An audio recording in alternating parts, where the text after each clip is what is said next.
సంసారం జీవితం ఎలా నడుస్తున్నాడు వాళ్ళ వాళ్ళ ప్రాప్తాలను బట్టి నడుస్తుందమ్మా. మనం అనుకున్నట్టు అవుతున్నాయా? పోనీ మనం ఎన్నో సాధించాం, ఉద్యోగాలు చేయించాం, పెళ్ళిళ్ళు చేయించాం, రకరకాలు చేసాం, సుఖంగా ఉన్నారా? దెబ్బలాడుకుంటున్నారే.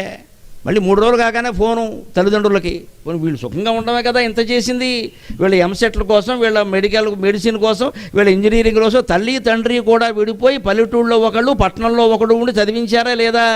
ఇవన్నీ చేసింది ఎందుకంటే వాడు సుఖంగా ఉండాలనే కదా. చివరికి అమ్మాయి జీవితమో అబ్బాయి జీవితమో ఉద్యోగంలోనో సంసారంలోనో రకరకాలుగా భగ్నమైతే ఎంత చేసి పెంచాం వాడు సుఖంగా లేడు అనుకుంటున్నారా లేదా? మనం కర్తృత్వ భావన వహిస్తే ఈ ఏడుపు తప్పదు. మన కర్తవ్యం మనం చేశాం, వాళ్ళు సుఖంగా ఉండాలనే చేశాం. వాళ్ళు లేరంటే వాళ్ళ ప్రాప్తం వాళ్ళది. పావు అదో బంటు అయితే పాము కదిలే విధానం వేరు, గుర్రం అయితే కదిలే విధానం వేరు, శకటం అయితే కదిలే విధానం వేరు. వాడి కర్మను బట్టి వాడు అనుభవిస్తాడు, మనం ఏం చేస్తాం అని నిర్లిప్తంగా ఉండగలగడమే మోక్షం.